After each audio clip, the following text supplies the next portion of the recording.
Hello and welcome to made easy current affairs weekly, जहां हम cover करते हैं पूरे वीक के नेशनल और इंटरनेशनल इंपॉर्टेंस के सभी current affairs. So let's quickly get started. The first thing that we are going to talk about today is operation Amistad. तो रिसेंटली जैसा कि आपको पता है कि एक ट्विन अर्थक्वेक आया वेनेजुला में और इंडिया ने वेनेजुला की हेल्प करने के लिए लॉन्च किया ऑपरेशन अमिस्ताद, जो कि सपोर्ट, रिलीफ और रेस्क्यू एफर्ट्स का एक ऑपरेशन है, जो कि हम वेनेजुला में सपोर्ट पहुंचाएंगे और रेस्क्यू ऑपरेशंस भी कंडक्ट करेंगे. तो इसीलिए ये जो डिवास्टेटिंग अर्थक्वेक था, जो ट्विन अर्थक्वेक था बाय द वे, उसके लिए इंडिया ने ऑपरेशन अमिस्ताद लॉन्च किया. अब इसके की फैक्ट समझ लेते हैं. जो अमिस्ताद का मतलब है, उसका मतलब है फ्रेंडशिप स्पेनिश में, और ये India's humanitarian assistance and disaster relief mission के अंतर्गत, जो कि HADR जो मिशन है हमारा, उसके अंतर्गत ये लॉन्च किया गया है. India was among the first countries to respond reflecting its commitment. तो इंडिया इतनी सारी कंट्रीज में से एक फर्स्ट कंट्री थी जिसने रिस्पॉन्ड किया और अपना जो प्रिंसिपल है वसुधैव कुटुंबकम, वो प्रिंसिपल को बनाए रखा.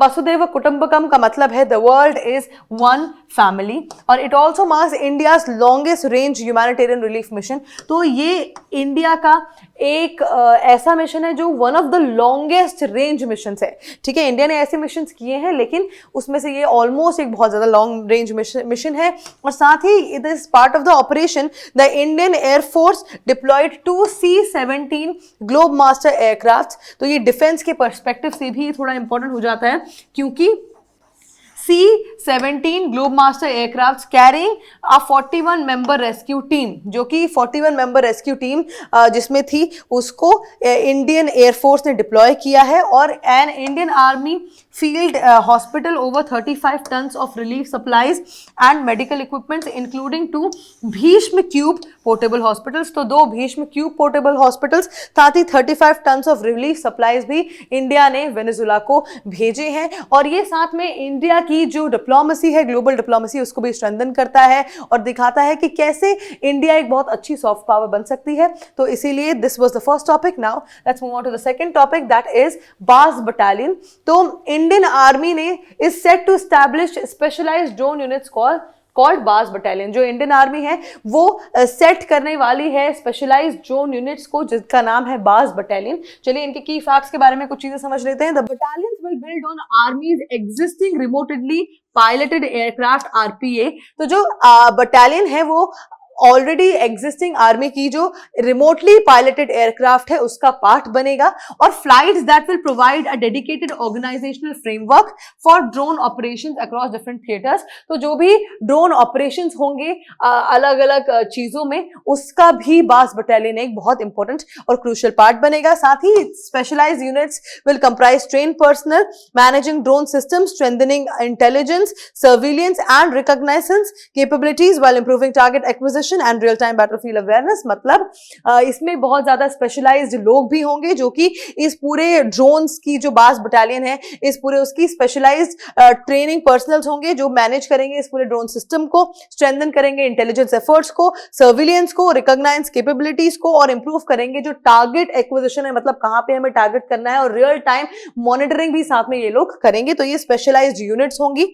साथ ही the decision to establish bas battalion has been driven by lessons from LAC standoff. तो जो LAC के स्टैंड ऑफ्स हो रहे हैं चाइना के साथ, लाइन ऑफ एक्चुअल कंट्रोल जिसे बोलते हैं विद चाइना, तो ये इफेक्टिवली वहां पे ड्रोन ऑपरेशंस को यूज कर सकता है. ऑपरेशन सिंदूर में जैसे पाकिस्तान के अगेंस्ट हमने बहुत सारे ड्रोन्स यूज किए थे, उसी के चलते ये बास बटालियन एक नई यूनिट बनाई गई है. Moving forward, let's talk about the third topic, that is flamingo revolution. तो रिसेंटली जो अल्बानिया के लोग हैं उन्होंने लॉन्च किया है फ्लैमिंगो रेवोल्यूशन. ठीक है, किस चीज को अपोज करने के लिए?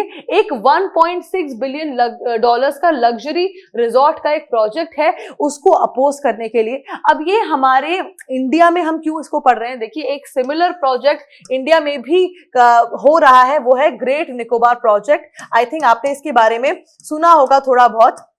जहाँ पे आप इंफ्रास्ट्रक्चर को, नया इंफ्रास्ट्रक्चर को और साथ ही बायोडाइवर्सिटी को बैलेंस करने में इंडिया को भी प्रॉब्लम आ रही है। और ये सिमिलर इशू यहाँ पे भी है कि एक लग्जरी रिजॉर्ट बन रहा है जिसके चलते फ्लैमिंगोज की जो वेटलैंड है उसको प्रॉब्लम आ सकती है। एक बार देख लेते हैं। The project includes construction on सजान आइलैंड। तो ये जो सजान आइलैंड है इसमें इसका कंस्ट्रक्शन होगा। And Vjosa Narta, a wetland home for flamingos. तो ये जो वेटलैंड है ये होम है किसका? फ्लैमिंगोज का। इसीलिए इस पूरे रिवॉल्यूशन का नाम फ्लैमिंगो रिवॉल्यूशन रखा है।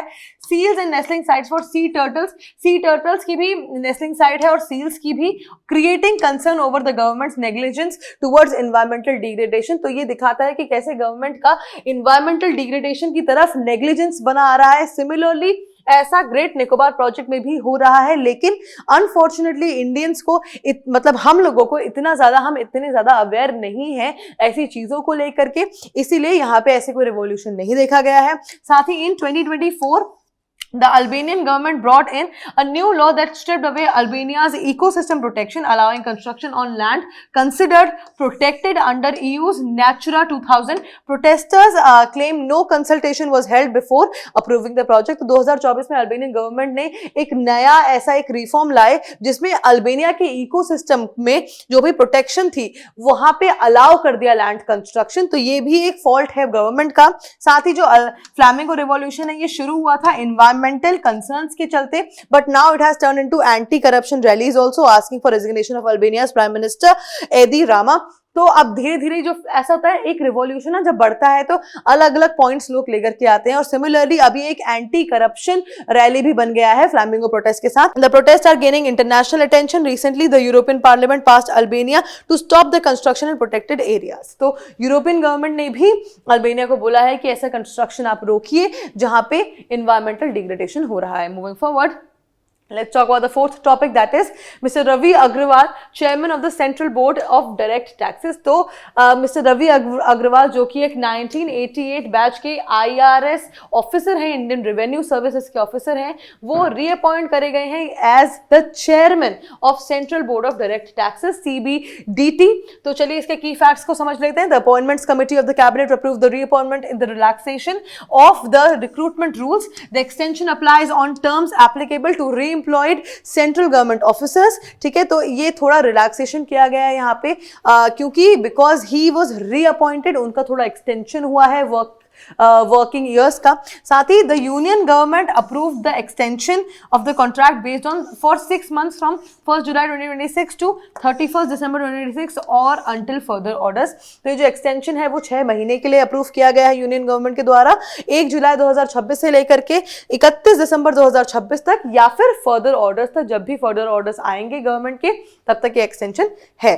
ठीक है, mister Ravi Agarwal was due to retire on 30 June 2026। तो इनका रिटायरमेंट जो था वो होना चाहिए था 30 जून 2026 को, लेकिन इनका जो एक्सटेंशन है वो कर दिया गया है। He was first appointed as CBDT chairman in June 2024 for 1 year and that tenure was later extended to another year until June 2026। तो इनको 2024 में जून 2024 में अपॉइंट किया गया था as the chairman of CBDT।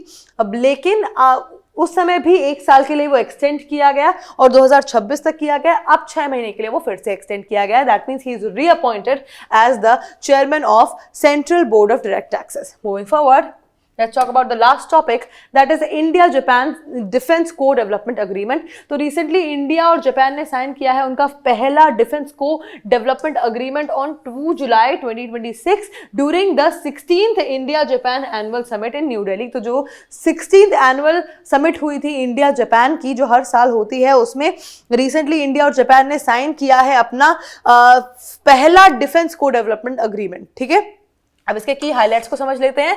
The pact covers को development of naval radio antenna which is unicorn, also called unicorn mast for naval platform. सारे naval platforms के लिए एक डेवलपमेंट नेवल रेडियो एंटीना का डेवलपमेंट जिसको यूनिकॉर्न कहा जाता है वो भी इस पैक्ट के अंदर आता है। डिफेंस को development is a form of defence industrial corporation in which 2 countries jointly develop a military system और प्लेटफॉर्म। अब जिन लोगों को डिफेंस को डेवलपमेंट क्या होता है नहीं पता, उनके लिए मैं बताना चाहूंगी कि ये जो डिफेंस को डेवलपमेंट होता है इसमें 2 कंट्रीज एक पैक्ट साइन करती हैं जिसमें वो साथ में मिलकर के मिलिट्री की चीजों को डेवलप करती हैं, बनाती हैं। ठीक है।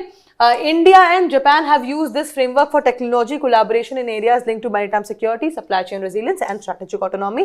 तो ऐसा पहली बार नहीं है कि इंडिया और जापान किसी चीज को साथ में बना रहे हैं, पहले भी इंडिया और जापान ने टेक्नोलॉजी कोलैबोरेशन के एरिया में, मैरीटाइम सिक्योरिटी के एरिया में, सप्लाई चेन रेजिलियंस और स्ट्रेटेजिक ऑटोनॉमी के एरिया में साथ में काम किया हुआ है। और ये जो यूनिकॉर्न है, MAST stands for unified complex radio antenna. तो ये जो यूनिकॉर्न है ये किसके लिए स्टैंड करता है? Unified complex radio antenna.